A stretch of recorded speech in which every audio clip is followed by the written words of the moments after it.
melanjutkan pelatihan pemulasaran atau perawatan jenazah yang diselenggarakan oleh Rumah Sakit Muhammadiyah Tuban bekerja sama dengan Majelis Tablik Pimpinan Daerah Muhammadiyah Kabupaten Tuban. Alhamdulillah ini hadir juga bersama kita yaitu Ketua Pimpinan Cabang Muhammadiyah Tuban Kota Bapak Soekarno yang sekaligus juga Ketua Kerukunan Kematian Husnul Khotimah.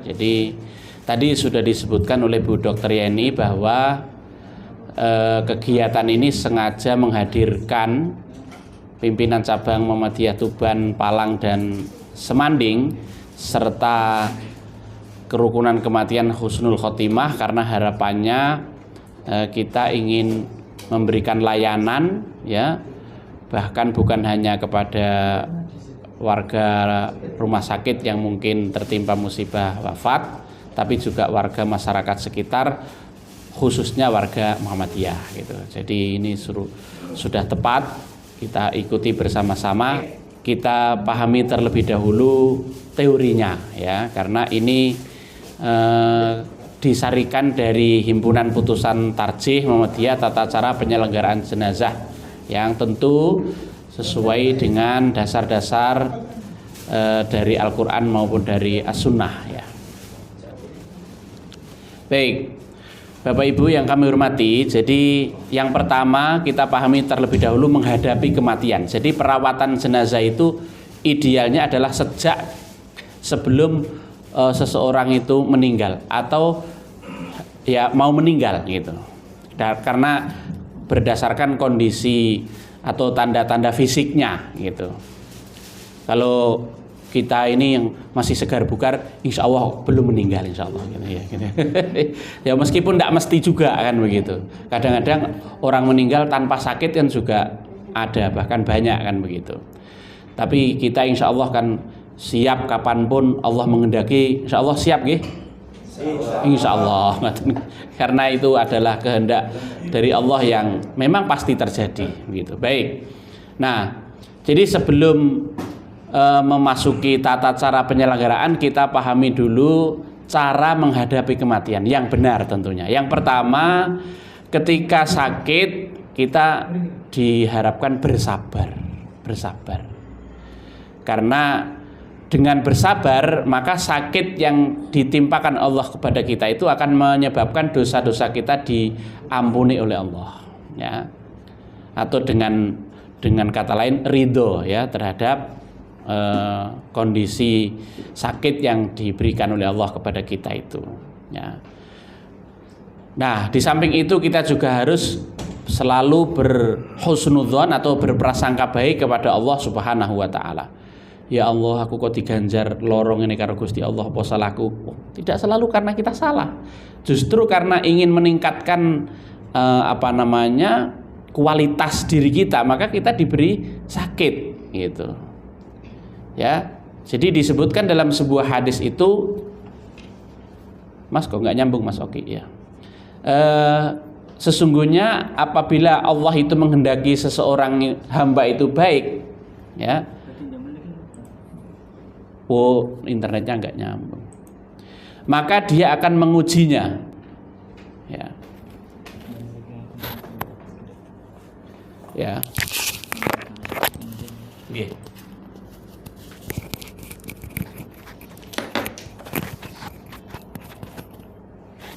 maka dia akan mengujinya. Apabila dia ridho, Allah pun ridho.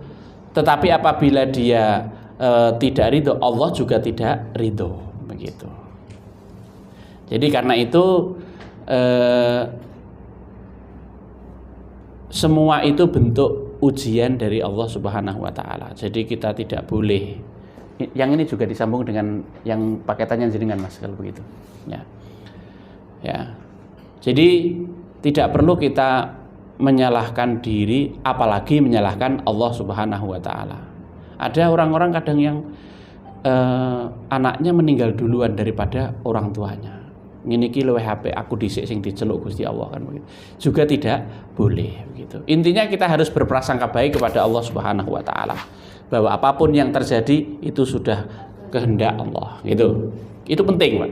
Karena kalau tidak begitu nanti kita ujung-ujungnya tidak beriman kepada takdir, dan itu bahaya sekali, ya. Karena beriman pada takdir itu termasuk salah satu rukun iman, kan gitu.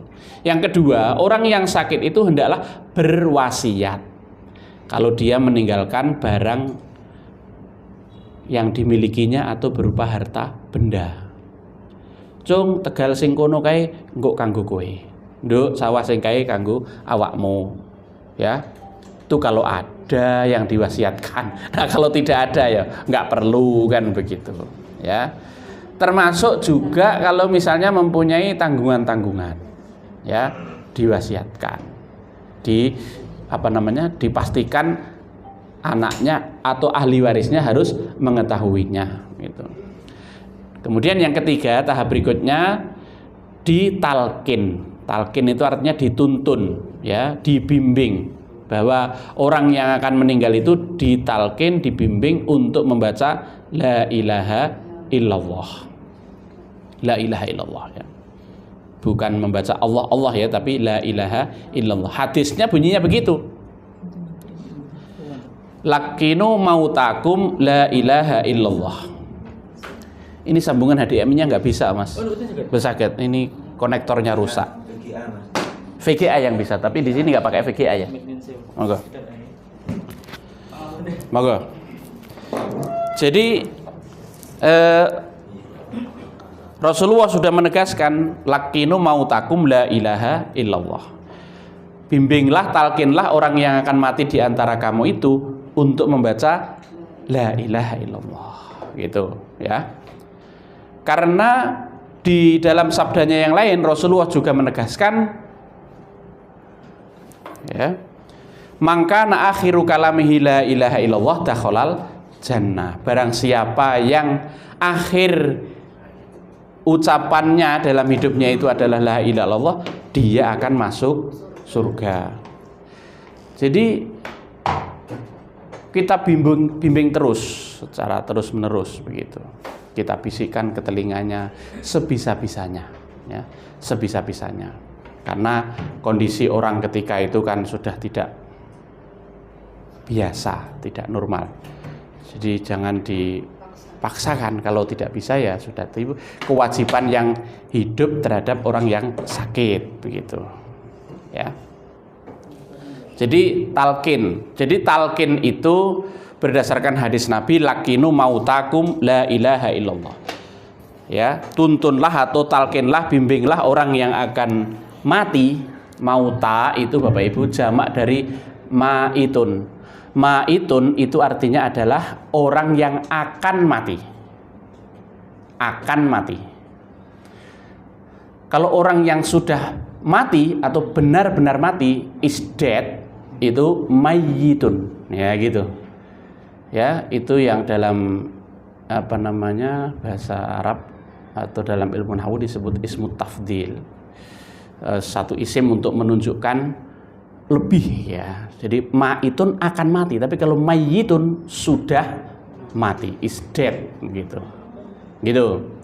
Nah, Rasulullah memerintahkan ini, tuntunlah orang yang akan mati, ya. Karena memang itu bermanfaat, gitu. Tapi kalau orang yang sudah mati, tentu saja tidak ada gunanya. Ya, bagaimana? Dia sudah pindah alam, kan begitu. Sudah beda alam, nggak bisa. Kita menasihati orang mati nggak bisa, kan begitu. Memberikan tuntunan, bimbingan tidak bisa. Adapun membaca surat Yasin, ini tidak bisa tampil, tapi adapun membaca surat Yasin pada orang yang hampir mati, tidak ada dalilnya yang sahih, gitu. Ada tapi lemah. Dalilnya itu ada tapi lemah. Di dalam Tarjih Muhammadiyah, dalil dasar hukum yang digunakan itu yang pertama adalah Al-Quran. Kemudian yang kedua as-sunnah al-maqbulah. Ya. Jadi sunnah yang diterima. Sunnah yang diterima itu yang bagaimana? Yang derajat hadisnya sahih atau hasan, gitu. Ya. Kalau dhaif tidak digunakan. Karena banyak hadis-hadis itu yang dhaif, tidak digunakan. Ya. Jadi kita tidak menggunakan itu. Jadi yang kita pakai kembali kepada hadis tadi. Talqin la ilaha illallah, bukan dibacakan ya Yasin gitu. Ya. Kemudian yang berikutnya, hadapkanlah orang sakit itu ke arah kiblat. Orang sakit dihadapkan ke arah kiblat sebisanya. Kalau nggak bisa ya nggak usah dipaksakan, gitu. Ya. Daripada nanti memaksakan menghadap kiblat, tambah menyiksanya, nggak boleh ya, gitu. Nah, kalau sudah meninggal, pejamkanlah matanya. Itu, pejamkan matanya karena mata mengikuti keluarnya ruh dari badan. Ya. Berdasarkan hadis haddatsani Zuhair bin Harb, haddatsana Muawiyah ibnu Amr, haddatsana Abu Ishaq Al-Fazari an Khalid Al-Hadza an Abi dan seterusnya. Ya. An Ummi Salamah qalat dakhala Rasulullah sallallahu alaihi wasallam ala Abi Salamah wa qad syaqqa basaruhu fa aghmadahu thumma qala innar ruha idza qubida tabi'ahul basar. Fadajjana sun min ahlihi faqala la tad'u ala anfusikum illa bi khair fa innal malaikata yu'amminuna ala ma taqulun. Ya. Tsumma qala Allahumma ighfir li Abi Salamah warfa' darajatahu fil mahdiyyin wakhlufhu fil aqibihi fil ghabirin waghfir lana wa lahu ya rabbal alamin wafsah lahu fi qabrihi wa nawwir lahu fihi. Ya. Yang artinya itu hadis dari Ummu Salamah, dia mengatakan Ummu Salamah itu adalah istrinya Abu Salamah, anaknya namanya Salamah. Ya.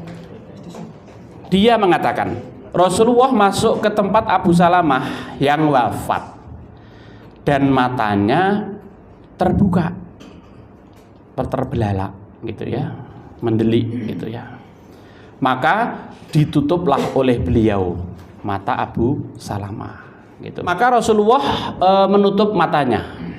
Kemudian beliau bersabda, sesungguhnya ruh itu apabila dicabut maka diikuti oleh mata. Ruh kalau dicabut oleh malaikat diikuti oleh mata. Orang-orang kemudian ketakutan begitu Rasulullah bersabda seperti itu. Keluarganya ketakutan. Mereka kemudian ribut begitu. Lalu lanjut sabda Rasulullah, jangan kalian berdoa kepada orang yang meninggal itu kecuali yang baik-baik. Karena apa yang kalian doa itu diaminkan oleh malaikat. Gitu. Ya Allah, orang ini adalah orang yang soleh, tempatnya di surga. Gitu. Insya Allah keluarganya juga orang-orang yang soleh nanti akan dipertemukan oleh Allah di surga juga. Begitu. Jadi doakan yang baik-baik. Seandainya pernah mempunyai kesalahan, kita maafkan. Kita maafkan. Secara hubungan pribadi. Tapi kalau korupsi ya disuruh mengembalikan uangnya gitu. Tetap harus disuruh mengembalikan karena jangankan korupsi, sedangkan hutang saja harus dikembalikan, dilunasi, apalagi korupsi. Dan sudah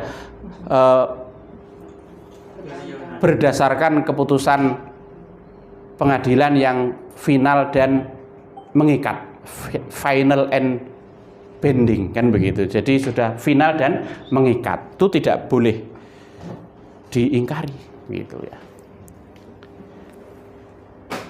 Nah, kemudian itu malaikat akan mengaminkan apa yang kamu ucapkan. Kemudian Rasulullah bersabda, ini doa Rasulullah kepada Abu Salamah, ya Allah, ampunilah Abu Salamah. Ya, kalau misalnya orang yang dikunjungi siapa namanya, ya diganti Abu Salamah, diganti nama orang yang wafat itu gitu. tinggikanlah derajatnya termasuk orang-orang yang dapat petunjuk, ya. Dan gantilah sesudahnya pada orang-orang yang ditinggalkan, dan ampunilah kami dan untuknya, ya. Ya Tuhan seru sekalian alam, lapangkanlah kuburnya, terangilah kuburnya. Ini hadis sahih riwayat Imam Muslim, Ahmad, Abu Dawud, Nasai, Ibnu Hibban, Baihaqi, dan Abu Ya'la serta Tobroni. Ini kemudian kita tahu bahwa setelah itu Ummu Salamah diberi ganti oleh Allah suami yang lebih baik, yaitu Nabi Shallallahu Alaihi Wasallam. Bahwa Ummu Salamah termasuk salah satu istri dari Rasulullah Sallallahu Alaihi Wasallam. Ya, gitu. Karena doa beliau ini, gitu, ya. Kemudian setelah itu selubungilah dengan kain yang baik. Biasanya kalau kita pakai jari, ini Bu, jari kan gitu, dikemuli kan begitu.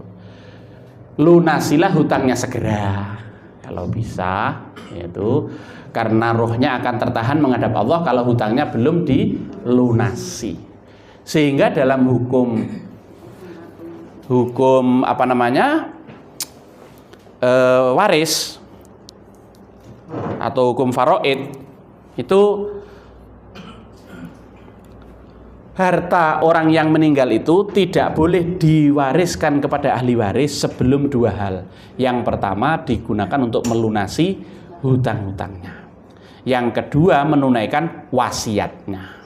Ya, tapi wasiat itu maksimal adalah sepertiga nilainya dari total hartanya, tidak boleh lebih. Ya. Kemudian yang berikutnya, segerakan pengurusan jenazahnya, jangan ditunda-tunda. B. Syariat kita begitu, berbeda dengan agama lain.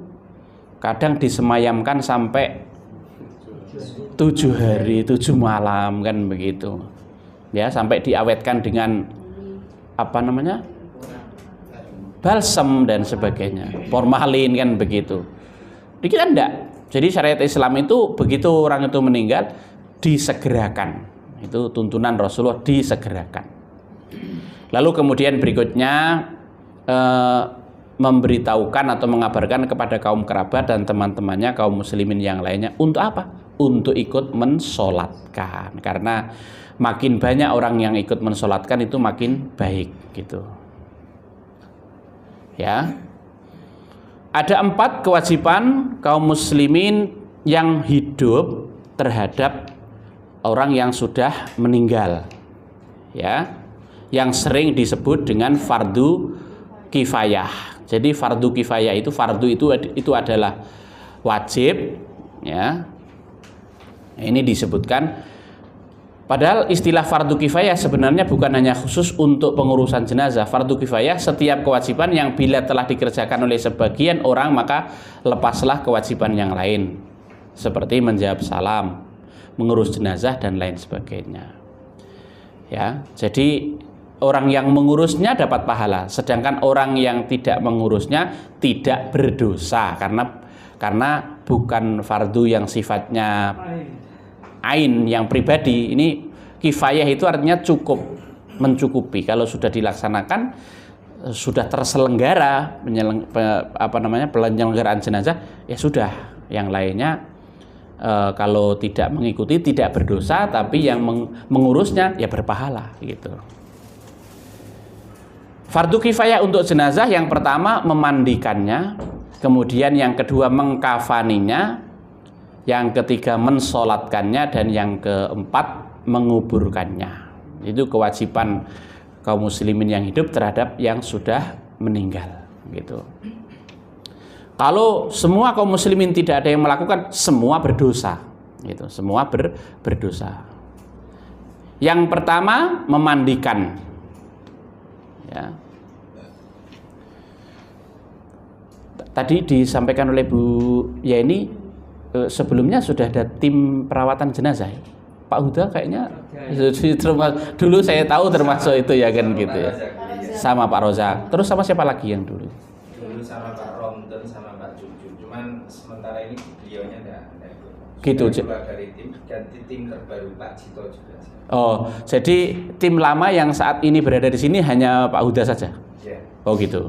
Baik. Nah, ini kita ciptakan the dream team sekarang ini ya gitu. tim yang impian ini yang untuk pematangan.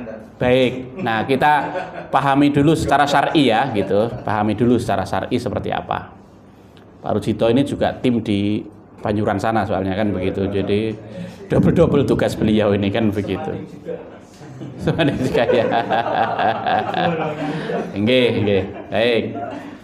Ya. Baik ya. Yang pertama, alat-alat yang diperlukan. Yang pertama, tempat memandikan berupa dipan atau meja dan kain penutup tempat mandi itu. Biasanya Pak Karno tidak biasa dengan cara dipangku, nggih Pak? Terserah di masyarakat aja. Gitu. Tergantung Keluarganya, ya. Kalau kayak Masjid Al-Fajri itu sudah punya fasilitas yang meja yang dari stainless itu kan begitu. Itu lebih mudah ininya, memandikannya lebih mudah insya Allah begitu. Dan Pak Sofa menganjurkan sebaiknya seperti itu kan gitu ya. Kemudian sabun yang sudah dicairkan lebih baik sabun cuci tapi bisa juga sabun mandi. Air jeruk purut ya. Cara membuatnya 3 buah jeruk purut diparut dan disaring, banyaknya sekitar 1 mangkok sedang. Lalu berikutnya air kapur barus yang sudah dihaluskan sebanyak 1 mangkok sedang. Air biasa ya 3 ember besar. Kalau pakai ember. Kadang juga pakai selang langsung kan begitu. Ya, monggo gitu. Sugi-sugi yaitu lidi yang ujungnya dibungkus dengan kapas, panjang lidi lebih kurang 7 cm, jumlahnya 7 buah. Lidi untuk mencongkel kuku, membersihkan kuku. Kalau belum sempat dibersihkan sebelum wafatnya kan gitu. Kemudian sarung tangan, handuk atau yang sejenisnya. Jadi itu peralatan yang dibutuhkan. Lalu yang kedua, adab ya, memandikan jenazah. Karena saudara yang kita yang meninggal itu adalah sesama muslim, maka kita juga harus berakhlak, beradab ketika memandikannya. Yang pertama, kalau ada aib atau kekurangan tubuhnya harus dirahasiakan. Jangan diceritakan kepada orang lain, haram hukumnya begitu. Jadi itu cukup diketahui oleh yang memandikan saja gitu ya. Jangan malah diobral begitu. Bukan begitu caranya ya gitu. Saya dulu masih kecil tuh kadang diceritani orang yang memandikan jenazah itu, waduh, belum tahu waktu itu, mestinya nggak boleh kan seperti itu kan gitu ya. Lalu yang kedua, cara memandikan harus dengan pelan dan kasih sayang, tidak boleh dengan kasar atau menunjukkan ketidaksenangan ya. Rasulullah itu disebutkan ya, kalau kamu mematahkan tulang orang yang meninggal itu seolah-olah kamu mematahkannya dalam keadaan dia hidup ya. Jadi tidak boleh, jadi harus dengan sebaik mungkin ya. Jadi seandainya orang yang dimandikan itu mohon maaf dulunya orang tidak baik misalnya, itu juga tidak boleh kemudian orang yang suka cerewet, lalu kemudian suka kepo begitu, suka menyebar fitnah, kapok kapan, nah mati ini terus sampai bikin, tidak boleh begitu itu, tidak boleh. Jadi tetap harus diperlakukan dengan sebaik-baiknya, gitu. Waktu memandikan aurat utama harus tetap ditutup dengan sarung atau basahan. Aurat utama laki-laki ya pusar sampai lutut, ya, tapi biasanya dilebihkan sampai dada, gitu. Kalau wanita malah seluruhnya, gitu. Yang memandikan mayat laki-laki harus laki-laki juga, kecuali istrinya. Yang memandikan mayat perempuan harus perempuan juga, kecuali suaminya. Ini berdasarkan hadis yang disampaikan Rasulullah kepada Aisyah, ya, kalau aku yang wafat duluan, kamu yang memandikan aku, atau sebaliknya, gitu.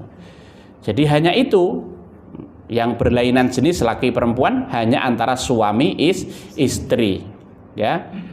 Jadi walaupun orang yang meninggal itu ayahnya, anak perempuannya tidak boleh.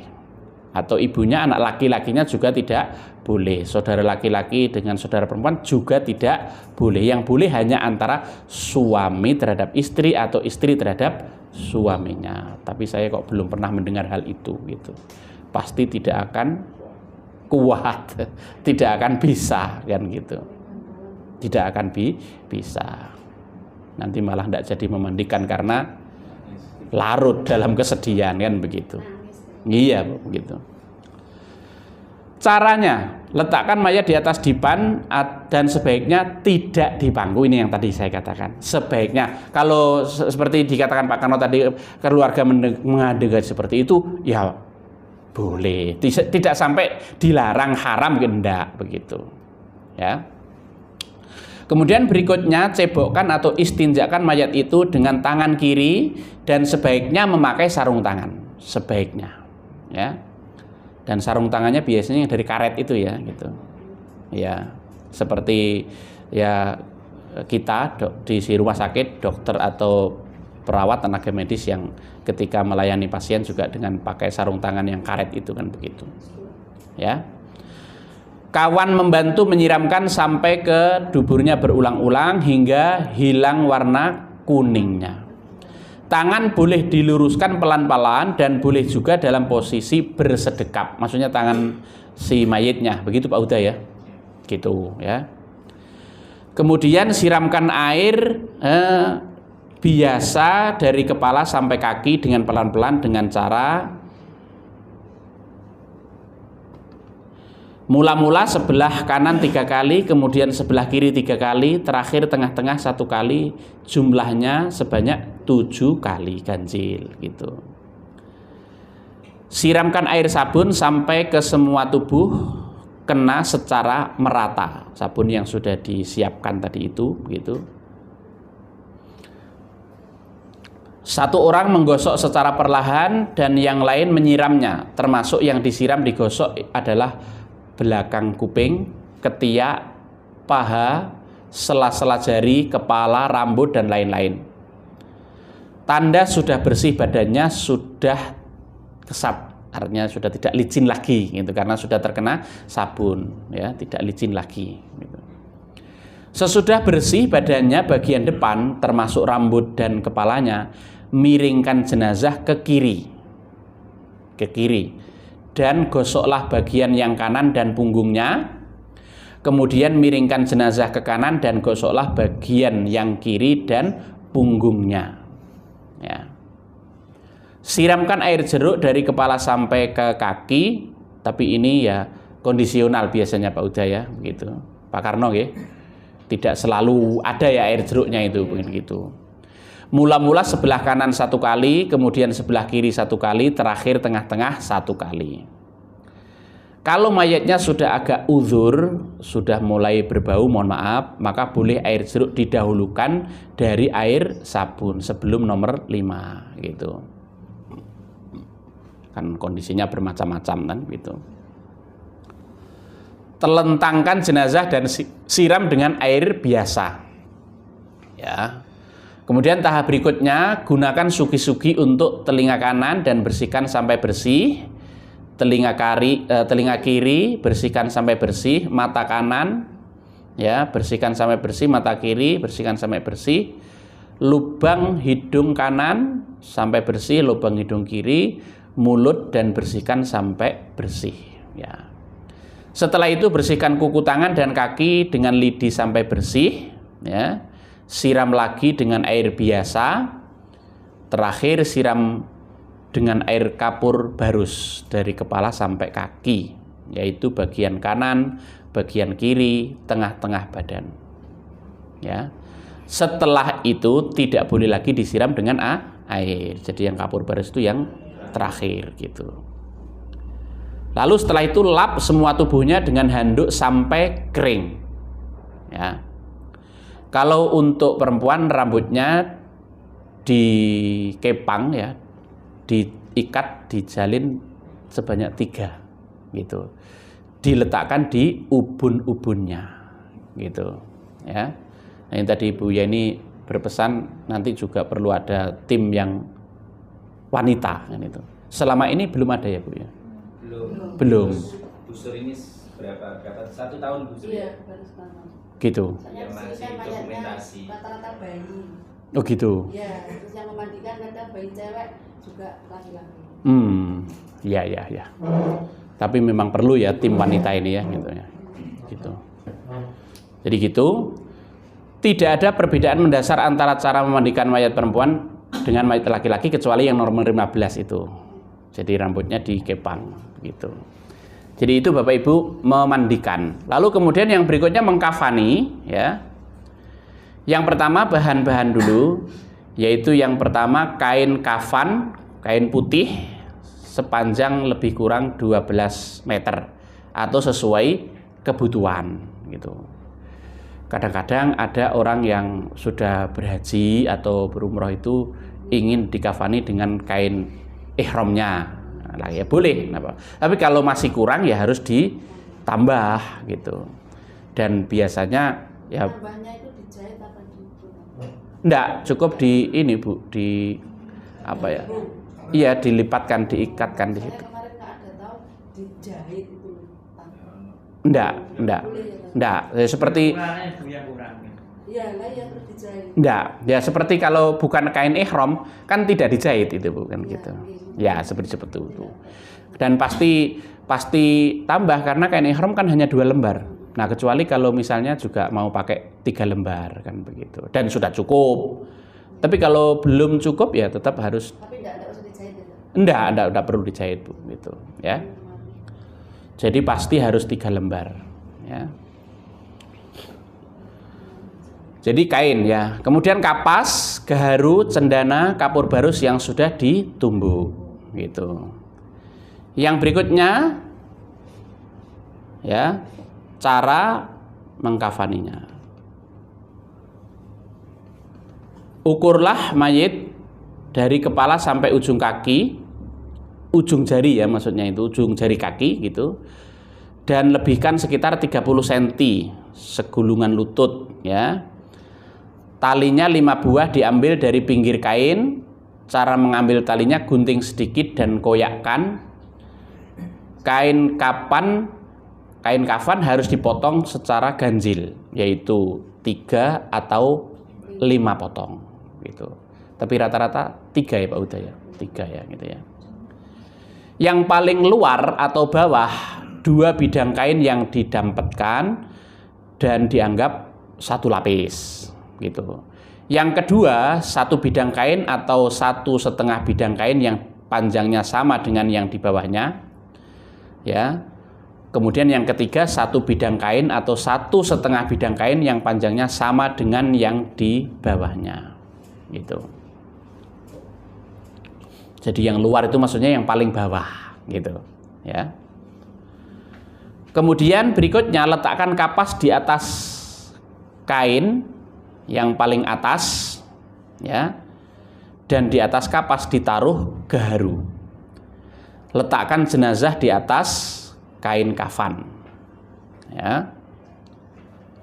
Kemudian berikutnya letakkan kapas di atas mukanya, dagunya, di antara lipatan tangan, di kaki, di antara kaki dan paha, dan di dada. Kemudian gulunglah kain kafan bersama-sama. Ini dilakukan oleh 2 orang dengan arah yang sama dan boleh juga berlawanan arah. Setelah itu ikatkan jenazah itu sebanyak 5 ikatan, yaitu di ujung kaki, di lutut, di dada, di kepala, dan di ujung kepala gitu. Yang di kepala diakhirkan mengikatnya karena mungkin ada yang akan melihat atau mencium jenazahnya, seperti yang dilakukan Abu Bakar kepada Rasulullah. Boleh gitu ya. Simpul ikatan diletakkan di sebelah kiri jenazah supaya mudah membukanya waktu di liang lahat. Kan dimiringkan ke arah kiblat kan gitu. Nah, kalau nanti di kanan gimana kan begitu. Jadi di sebelah kiri gitu. Memudahkannya gitu. Kalau di tengah juga begini kan susah kan begitu ya. Untuk jenazah perempuan ya ada tambahan kafannya, yaitu ada telekung dari kain kafan itu juga, ada sarung dari kain kafan itu juga, ada baju seperti baju teluk belanga sederhana, dan ada lehernya gitu, serta ada cawat sederhana. Semua bahan di atas dari kain kafan. Jadi jenazah wanita lebih butuh banyak kain gitu ya. Urutan kain kafan untuk perempuan, yang paling awal atau paling bawah adalah kain yang paling besar, 2 bidang disambungkan ya. Setelah itu yang agak kurang besar, setelah itu telekungnya, kemudian sarungnya, setelah itu bajunya. Meskipun sebagian ulama menganggap dhaif tentang masalah pakaian jenazah wanita ini gitu ya. Itu tentang kain kafan. Kemudian berikutnya mensolatkan ya, kewajiban atau fardu kifayah yang ketiga tadi, mensolatkan. Solatkanlah jenazah dengan syarat-syarat seperti berwudu, menutup aurat dan lain-lain. Maksudnya orang yang akan sholat itu gitu. Jadi harus dalam keadaan bersuci ya. Waktu-waktu yang dilarang untuk dilakukan sholat jenazah, nah ini yang harus kita perhatikan juga, sebagaimana juga ini untuk sholat lainnya ya gitu ya, yaitu saat terbit matahari, kecuali matahari sudah naik, sudah syuruk ya gitu ya. Kalau pas matahari itu tidak boleh. Kemudian matahari pas di tengah, makanya waktu sholat duhur itu bukan pas matahari di tengah, tapi sudah condong, sudah tergelincir, istilahnya sudah zawal kan begitu, sudah zawal. Kalau bagi jamaah haji yang melakukan wukuf, ya saat itulah mulainya wukuf kan begitu. Waktu sholat duhur sudah masuk itu gitu. Kemudian yang ketiga, waktu akan terbenam ya, kecuali sesudah terbenam gitu ya. Kalau jenazah pria hendaklah imam berdiri dekat kepalanya. Kalau jenazah wanita hendaklah imam berdiri dekat lambung atau perutnya, atau di tengah-tengah jenazah gitu. Usahakan mensolatkannya dalam 3 shaf walaupun orangnya sedikit ya, walaupun orangnya sedikit. Jadi minimal 3 shaf gitu. Kalau banyak lebih bagus lagi, lebih banyak shafnya. Tapi jangan hanya 1 atau 2 shaf, diusahakan 3 shaf gitu. Ya. Ya makanya idealnya makmumnya paling tidak 6 lah kan begitu. Masa shaf hanya 1 kan ya lucu kan itu ya. Jadi makmumnya idealnya paling tidak 6 orang, 7 dengan imam gitu. Jadi ada 2 begitu. Ya. Berikutnya sholat jenazah terdiri dari 4 takbir. Ini yang paling populer Bapak Ibu. Ada di dalam hadis itu disebutkan 5 takbir. Ada juga sampai 6 takbir. Tapi yang paling masyhur itu yang 4 takbir. Ya. Tanpa rukuk dan sujud gitu. Jangan sampai seperti Abu Nawas, sholat jenazah pakai rukuk dan sujud. Ketika ditanya oleh temannya, loh tadi kamu kok sholat jenazah kok pakai rukuk dan sujud? Dia masih sempat bisa ngeles karena dia orangnya dosanya banyak gitu ya. Nggak, jadi tanpa rukuk dan sujud gitu. Kemudian yang dibaca yang pertama adalah surat Al-Fatihah gitu. Kalau di dalam banyak penjelasan, takbir kedua itu membaca sholawat. Tapi di sini disebutkan sholawatnya dibaca pada setelah takbir pertama. Kalau kami sendiri condong bahwa sholawat itu dibaca setelah takbir yang kedua, Bu. Kalau di sini tapi disebutkan setelah takbir yang pertama, gitu. Kalau kita kaji di Kitabul Janaiz di Bulughul Maram maupun di kitab lainnya itu cenderung yang kedua. Jadi yang pertama itu Al-Fatihah, yang kedua adalah sholawat gitu. Sholawat ya sebagaimana yang kita baca ketika kita tasyahud itu. Allahumma sholli ala Muhammad wa ala ali Muhammad kama shollaita ala Ibrahim wa ala ali Ibrahim dan seterusnya itu gitu ya. Ada yang wa ala ali, ada yang wa ali, boleh ya. Sampai innaka Hamidum Majid. Nah, makanya kemudian kalau di sini disebutkan takbir kedua membaca doa ini ya. Ya. Allahumma ighfir lahu warhamhu wa'afihi wa'fu anhu wa akrim nuzulahu wa wasi' madkhalahu wa ghasilhu bil ma'i wath-thalji wal barad wa naqihi minal khotoya kama yunaqqa thawbul abyadu minad danas. Ada juga yang membacanya kama naqqaitas thawbal abyadu minad danas gitu. Tapi lebih gampang kalau kama yunaqqa thawbul abyadu, seperti doa iftitah kita itu gitu. Ya. Wa abdilhu daran khairan min darihi wa ahlan khairan min ahlihi wa zawjan khairan min zawjihi wa adkhilhul jannah wa a'idhu min adzabil qabri wa min adzabin nar gitu. Ya. Kemudian doa yang ketiga, takbir yang ketiga ya. Allahumma ighfir li hayyina wa mayyitina wa syahidina wa ghaibina wa saghirina wa kabirina wa dzakarina wa sana. Allahumma man ahyaitahu minna fa ahyihi alal Islam wa man tawaffaitahu minna fatawaffahu alal iman. Allahumma la tahrimna ajrahu wa la tudillana ba'dahu. Gitu. Ya. Ini bisa dibaca setelah takbir yang keempat gitu. Nah, bisa juga takbir yang keempat membaca Allahumma la tahrimna ajrahu wa la tudillana ba'dahu gitu. Lalu setelah itu salam gitu. Doa untuk anak-anak sesudah takbir keempat ya bisa dengan membaca Allahumma ja'alhu lana salafan wa faraton wa ajron ya. Kalaupun tidak juga tidak apa-apa ya. Jadi itu Bapak Ibu ya, sekali lagi yang paling masyhur takbir untuk sholat jenazah itu adalah 4 kali.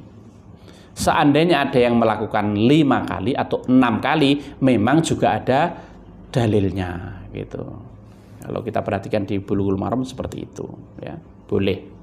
Tapi yang paling populer adalah yang 4 kali.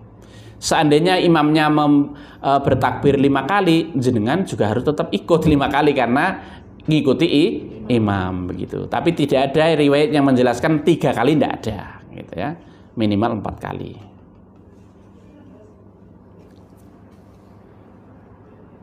Ya. Nah, makanya tadi sudah saya katakan, ini ada penjelasannya. Dalam sholat jenazah sering terjadi perbedaan urutan bacaannya. Tetapi secara sharih jelas penjelasan bahwa takbir pertama membaca ini dan seterusnya ya. Belum ditetapkan dalilnya gitu. Jadi makanya gampangnya sekarang kita ini saja. Jadi setelah takbir pertama itu Al-Fatihah. Takbir yang kedua sholawat. Takbir yang ketiga Allahumma ighfir lahu warhamhu dan seterusnya tadi itu. Takbir yang keempat Allahumma ighfir li hayyina wa mayyitina wa syahidina wa ghaibina. Nah gitu. Ya. Kemudian salam kanan dan kiri. Ada juga setelah takbir yang keempat itu langsung salam. Ya, enggak apa-apa. Ya, berarti membaca doanya hanya di takbir yang ketiga. Seperti sholat jenazah di Masjidil Haram, di Masjid Nabawi itu setelah takbir ketiga itu lama. Karena mungkin doanya dibaca setelah takbir ketiga semua begitu. Tapi begitu takbir keempat langsung salam. Kalau kita perhatikan begitu, ya. Karena di sana itu hampir setiap setelah sholat 5 waktu itu ada sholat jenazah. Jadi as-sholatu 'alal amwat rahimakumullah begitu. Kalau jenazahnya anak-anak as-sholatu 'alat tifli atau 'alal atfal rahimakumullah begitu. Ya. Nah, itu rata-rata jadi itu pertama, kedua standar, tapi setelah takbir ketiga itu lama, lalu setelah takbir keempat langsung salam. Gitu berarti doanya dibaca setelah takbir yang ketiga gitu. Ya. Kemudian berikutnya tentang keutamaan sholat jenazah. mengenai keutamaan sholat jenazah diterangkan di dalam beberapa hadis. Yang pertama dari sahabat Abu Hurairah, Rasulullah bersabda, "Man syahidal janazata hatta yusalli 'alaiha falahu qirat. Wa man syahida hatta tudfana kana lahu qiratani. Qila wa mal qiratani? Qala mithlu al-jabalainil 'azimaini." Ya. Barang siapa yang menyaksikan jenazah sampai ia menyolatkannya, jadi begitu mendengar innalillahi wa inna ilaihi raji'un langsung mendatangi, lalu juga ikut mensolatkannya, maka baginya 1 qirot.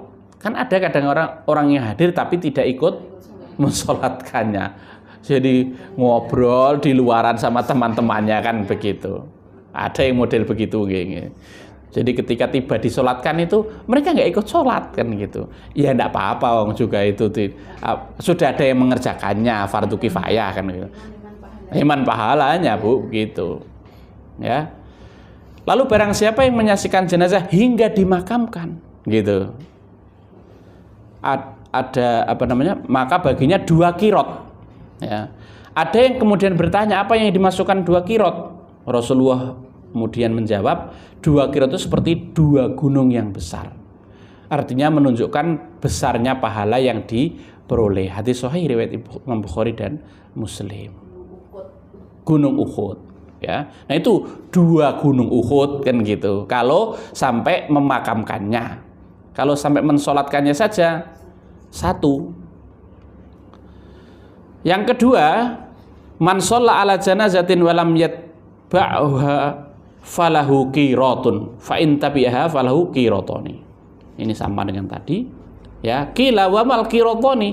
Qala asgharuhuma mithlu Uhud. Ini yang dikatakan tadi Bumur tadi, ya.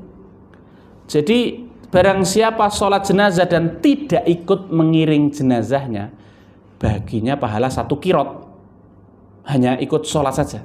Kadang kan ada orang yang setelah sholat terus pulang, nggak ikut ngantar ke pemakaman, ya. Jika ia sampai mengikuti jenazahnya, baginya 2 qirot. Ada yang bertanya, apa yang dimaksud 2 qirot?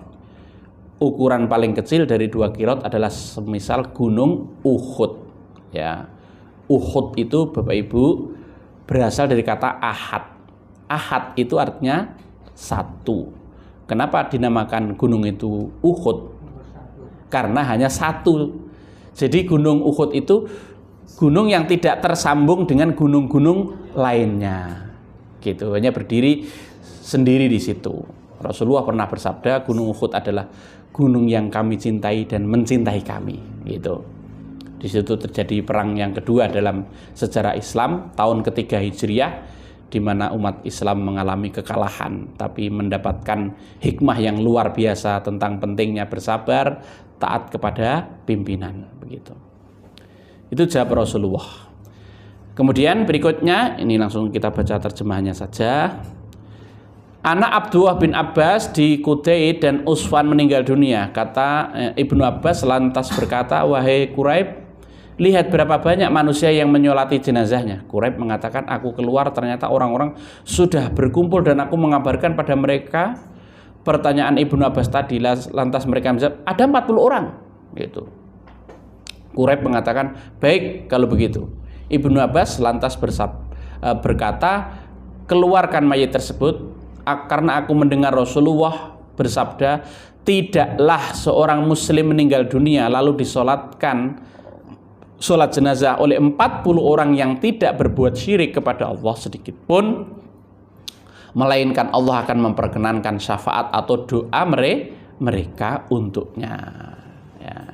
Jadi intinya makin banyak orang yang mensolatkannya itu makin baik, ya. Bahkan di hadis berikutnya disebutkan, tidaklah seorang mayit disolatkan dengan sholat jenazah oleh sekelompok kaum muslimin yang mencapai 100 orang, lalu semuanya memberi syafaat, mendoakan untuk kebaikannya, maka syafaat doa itu akan diperkenankan, gitu. Itulah kenapa, ya tadi itu,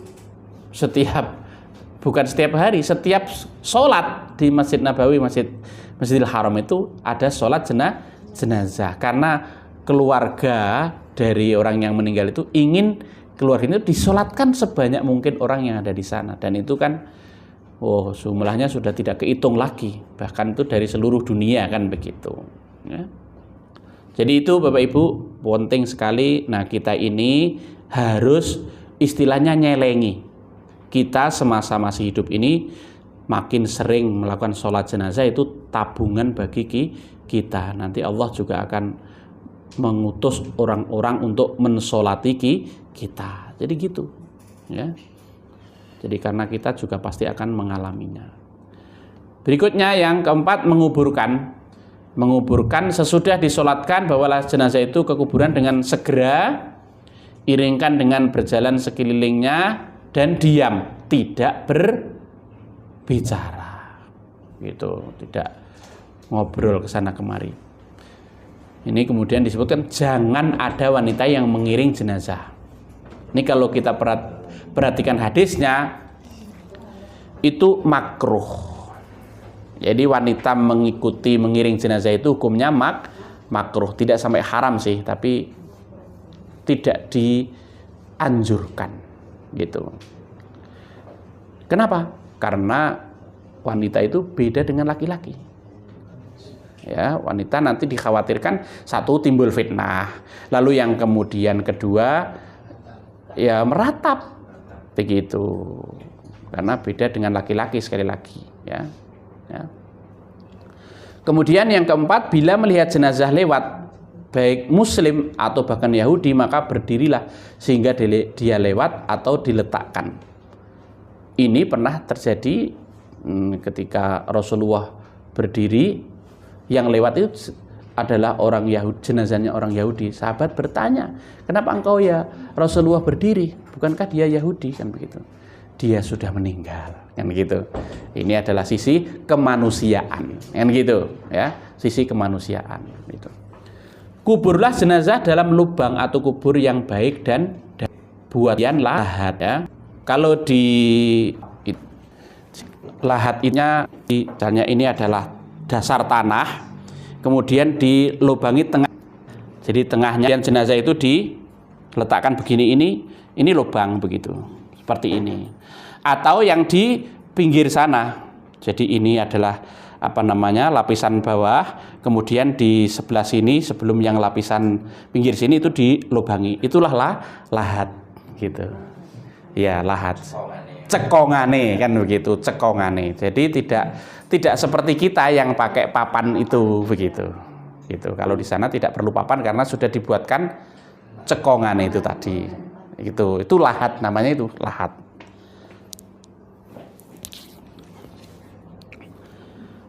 Ya, berikutnya masukkan jenazah dari arah kaki. Berarti kalau di kita dari arah selatan, jika memungkinkan. Nah, kalau lubangnya itu pas di tembok paling pinggir selatan, kan ya tidak bisa kan begitu. Jadi disesuaikan. Ketika meletakkan jenazah, membaca Bismillahi wa ala millati Rasulillah sallallahu alaihi wasallam.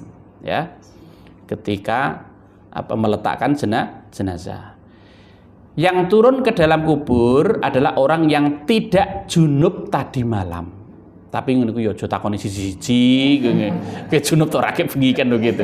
Ya jangan. Sudah yang merasa begitu ya minggir rada adoh kan begitu. Sing minggir berarti yo. Gitu. Gitu, ada hadisnya ya. Tutuplah dengan kain di atas kubur mayat wanita, sedangkan laki-laki tidak. Letakkan mayat itu menghadap kiblat. Kubur tidak boleh ditinggikan lebih dari sejengkal. Begini. Jadi intinya kubur tidak boleh ditinggikan dengan tanah selain galian dari situ.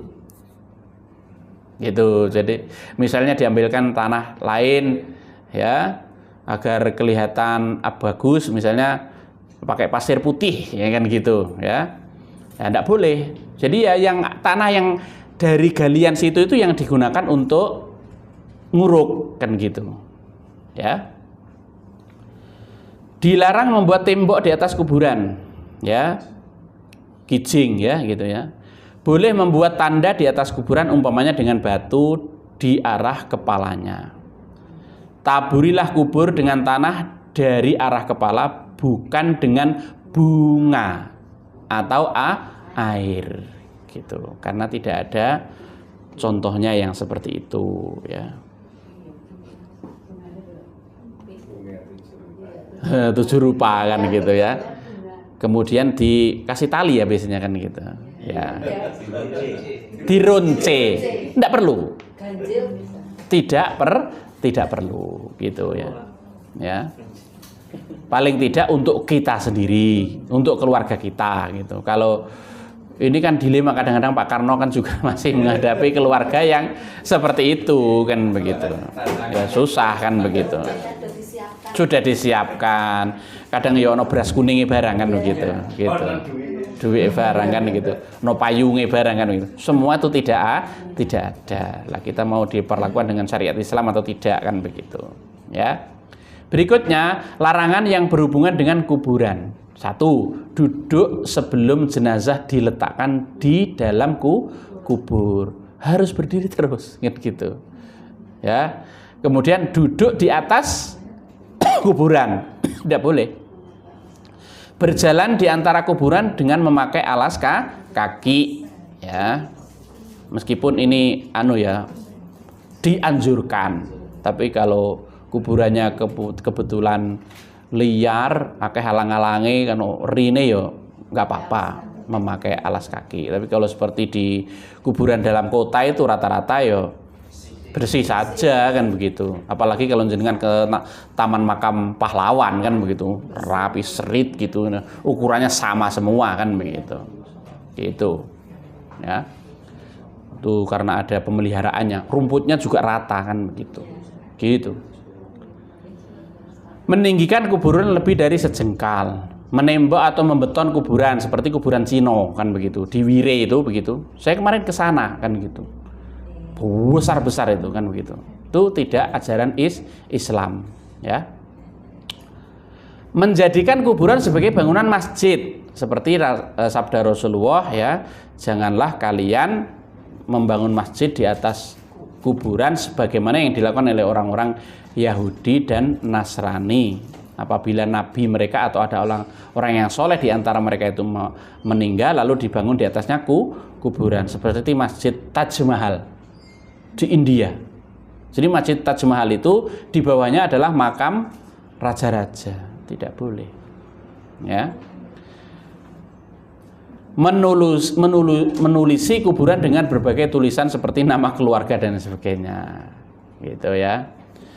Lalu semua hal yang menjurus ke arah syirik seperti berwasilah kepada orang yang telah mati, minta restu pada orang yang telah mati, mau maju menjadi calon legislatif, kemudian mantu dan sebagainya ke kuburan minta restu ya kepada orang yang masih hidup kan begitu ya, karena ridhonya perlu kita minta. Tapi kalau sudah mati bukan minta restu, kita doakan orang yang sudah mati itu gitu. Rabbana ighfir lana wa li ikhwanina alladzina sabaquna bil iman itu ya. Jadi seperti itu. Itu bisa mengarah ke syirik. Katanya ngalap berkah kan begitu. Ya, tawassul dan sebagainya. Semua itu kita jauhi ya. Jadi sampai di situ Bapak Ibu, itu yang berkaitan dengan 4 kewajiban tadi, mulai dari memandikan, mengkafani, mensolatkan dan mengkuburkan ya. Nah setelah itu tentu kita ini juga karena ada hadisnya juga bertakziah ya, atau melayat ya, melawat bertakziah. Bila mendapat musibah atau mendengar musibah maka ucapkanlah innalillahi wa inna ilaihi rajiun. Allahumma jurni fi musibati wa akhlif li khairan minha. Ya. Sesungguhnya kami adalah milik Allah dan kepadanya kami kembali. Ya Allah, berilah aku pahala dari musibahku ini, gantilah dengan yang lebih baik darinya gitu. Kemudian yang kedua, melawat atau bertakziah kepada keluarga orang yang meninggal dan memberikan penghiburan, penguatan supaya bersabar, nggih. Gak sabar nggih, gitu, tawakal dan seterusnya, gitu. Yang ketiga, jangan meratapi mayit. Jangan meratapi mayit. Ya. Berduka sewajarnya. Ketika Rasulullah wafat, putranya Abdullah atau yang Ibrahim, semuanya masih anak-anak, Rasulullah menangis, bersedih. Ya, tapi tidak boleh berlebihan, gitu. Jangan menampar pipi, merobek pakaian, meratap dengan ratapan jahiliyah, menjambak-jambak rambut, bergulung-gulung di tanah dan sebagainya, berteriak-teriak, gitu, meraung-raung, ya. Tidak diperbolehkan menangis dalam pengertian geru-geru, ya kan begitu, meraung-raung tadi itu. Buatkanlah makanan bagi keluarga yang meninggal. Maksudnya yang membuatkan tetangganya, kerabatnya, orang lain. Bukan keluarga orang yang meninggal itu, yang satu rumah itu, menjamu orang yang takziah. Tidak, gitu. Ya, ini mungkin susah ya menerapkan hal ini, kan begitu. Tapi sebetulnya itu yang diajarkan Rasulullah ketika Ja'far bin Abi Thalib gugur syahid dalam perang Mu'tah. Waktu itu beliau bersabda, "Isna'u li ali Ja'far to'aman." Buatkan untuk keluarga Ja'far itu makanan, cukupi gizinya, makan bergizi gratis, kan begitu. Cukupi. Jangan malah yang kena musibah itu menjamu orang yang takziah, itu kan kebalik ajarannya, kan begitu. Dan itu kalau dituruti banyak habisnya itu. Apalagi kalau bukan hanya hari H tapi 3 hari, 7 hari, 40, 100, mendak pisan, mendak pindo, kan begitu. Nyewu, kan begitu. Kan begitu. Bukan ajaran Islam. Ya. Jadi yang betul justru apa yang menjadi keperluannya dibantu oleh keluarganya yang lain atau oleh tetangganya. Seharusnya begitu, ya. Nah, dan itu harus kita mulai dari diri kita ini, Bapak Ibu, ya, gitu. Kemudian berikutnya, jangan berkumpul makan-makan di rumahmu musibah. Itu juga bukan ajaran kita, ya. Itu takziah. Kemudian yang berikutnya ziarah. Ya, bagaimana ziarah itu? Pergilah berziarah ke kubur agar ingat akhirat. Jangan melakukan sesuatu di kuburan yang tidak diizinkan oleh Allah dan Rasulnya, seperti meminta-minta kepada mayat, menjadikannya perantara dengan Allah atau tawassul itu tadi. Ya. Bila kamu berziarah, maka ucapkanlah assalamualaikum daraqaumin mu'minin wa inna insyaallah bikum lahikun. Allahumma la tahrimna ajrahum wa la taftinna ba'dahum, gitu. Jadi kita ucapkan salam kepada ahli kubur. Semoga selamat sejahtera bagimu wahai rumah orang-orang mukmin. Insya Allah kami akan menyusul musuh kalian. Ya Allah, janganlah engkau menjauhkan kami dari pahala mereka. Janganlah engkau timbulkan fitnah kepada kami sepeninggal mereka. Menghadap ke arah kiblat, berdoa kepada Allah dengan meminta ampun dan afiat kepada mereka. Tadi itu boleh doanya yang Allahumma gfir lahu, boleh. Kemudian juga Rabbana gfir lana wali ikhwanina. Kalau misalnya orang tua kita ya Rabbi gfirli wali walidayya, gitu. Ya, bisa juga membaca ayat ya ayat Tuhan nafsul mutmainnah. Harapannya dia menjadi jiwa yang tenang, yang dimasukkan ke dalam surga, kan begitu. Ya. Janganlah orang perempuan sering ziarah kubur, tidak dianjurkan, tidak direkomendasikan. Ya boleh, tapi tidak boleh sering-sering, nanti malah tadi itu terjadi fitnah, kan begitu. Bisa menambah kedukaannya. Jangan ziarah kubur hanya mengkhususkan pada waktu-waktu tertentu, seperti menjelang Ramadan atau sekitar Idul Fitri, kan begitu. Ya setiap saat, kan begitu. Tapi kalau memang pulangnya setahun sekali saat Idul Fitri, ya bukan karena hari tertentu, karena memang sempatnya ya itu, kan begitu. Jadi berkunjung bersilaturahim kepada yang keluarga yang masih hidup maupun yang sudah meninggal. Jadi bukan karena alasan-alasan lainnya. Nah, jadi itu Bapak Ibu, yang selebihnya ini adalah yang aslinya dari kitab HPT, dari Himpunan Putusan Tarjih yang tadi sudah kita bahas begitu. Jadi itu secara teori atau dalil-dalil syar'inya Bapak Ibu. Monggo sebelum kita lanjutkan ke praktek, kalau ada hal-hal yang perlu didiskusikan terlebih dahulu, kami persilahkan sambil apa yang sudah dihidangkan itu dinikmati ya, minum-minum dulu, makan-makan dulu kalau tidak puasa. Monggo, karena ini hari Kamis ternyata nggih. Monggo. Monggo, Pak Uda. Ini benda untuk memantapkan hati saja. Untuk mensolatkan bayi sama dewasa. Bayi itu ada perempuan dan laki-laki. Nggih. Nah, selama ini kan memang di rumah sakit hanya laki-laki yang memandikan. Nah, itu hukumnya kalau ketika kita ditanya sama keluarga pasien juga harus bisa menjawab dengan anak laki-laki itu laki-laki atau perempuan. Itu yang mensolatkan yang gimana laki-laki itu berikut, dan doa-doa sebagainya atau prosesnya apa sama dengan proses sholat memandikan jenazah dewasa Untuk bayi ya begitu ya. soalnya bayi juga kebanyakan banyak yang belum lengkap, ada meninggal di Kandungan. Rata-rata usia berapa itu Pak Uda? rata-rata 8 bulan. Oh gitu. Kalau ada 6 bulan itu banyak yang itu ya. Gitu. Ya, yang belum lengkap. Itu berikut. Yang pertama, sebetulnya kalau misalnya bayi itu belum bernyawa, kan setelah bernyawa itu kan usia 4 bulan ya. Kalau misalnya dia belum berusia 4 bulan, tidak perlu disolatkan, belum ada ruhnya gitu. Jadi baru usia 3 bulan atau kurang dari itu keguguran, tidak perlu disolatkan. Dalam tinjauan fikih seperti itu.